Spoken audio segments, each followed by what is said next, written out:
slap-up dinner at Vera's in spite of rationing. Then they had all walked to the Tatum Arms and continued the festive celebrations, stepping out and listening to the carol singers when the Salvation Army band had turned up. She'd even had the bonus of getting a Christmas card from her boys, Bobby and Gordon, both serving in the Royal Navy. Gloria thought of Rosie with her husband behind enemy lines, Hannah, a Jewish refugee from Prague, with parents in a German concentration camp, and Polly, who'd just had a baby with a man who was spending the war yanking limpet mines off the hulls of Allied ships. If they could all keep their spirits up and a smile on their faces, then so could she. Gloria looked down at Hope. At least Jack was just over the border and safe, or as safe as could be these days, working in an industry that was one of Herr Hitler's prime targets. But Gloria thought, as she trudged towards the end of Tatum Street, it didn't matter how much she argued with herself. She still couldn't stop feeling totally despondent about ever seeing her lover again, never mind Hope ever having a father in her life. Reaching the T-junction at the top of the street, Gloria turned left into Borough Road. Crossing over, she kept her eyes on the ground, not wanting to slip and fall with Hope in her arms. The snow on this stretch of road leading into town had been churned up by traffic, making it a mix of slush and ice. Reaching the pavement on the other side, which, thanks to the lack of footfall, was still carpeted in a thick white layer of snow and unspoilt, Gloria's attention was caught by the outline of a figure standing outside the entrance to her flat, a dark man's figure. He had his back to her. A duffel bag was slung over his shoulder. Gloria slowed her pace.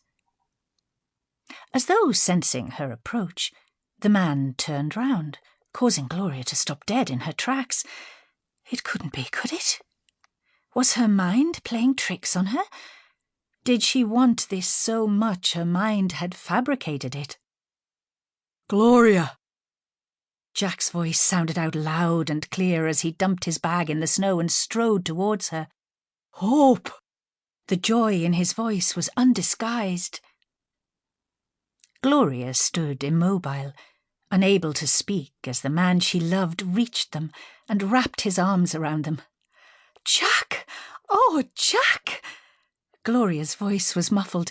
She could feel her heart thumping against her chest. "I can't believe it!"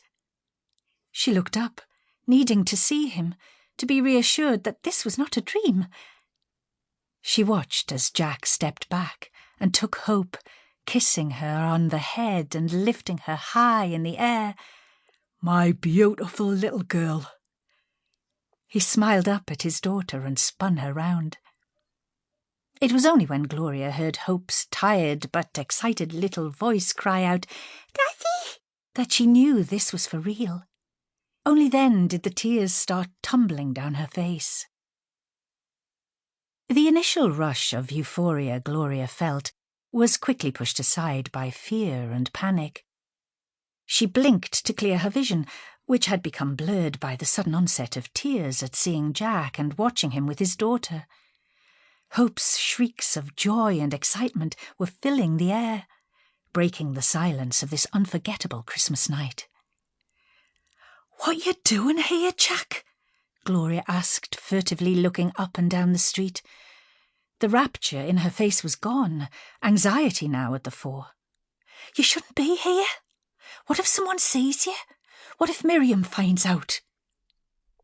Jack's wife had blackmailed them after finding out about their affair, threatening to expose some of the women welders' secrets should Jack ever return to his hometown. "Don't worry." Jack was quick to reassure her as he lowered a giggling Hope back down. "It's all right. Everything's been sorted." Gloria pushed her curly brown hair away from her face and looked around, still terrified that someone might come out and clock them. Clock Jack, with Hope in his arms, outside her flat. Then shoot across to the other side of the weir and sell them out to Miriam. "Let's get inside,"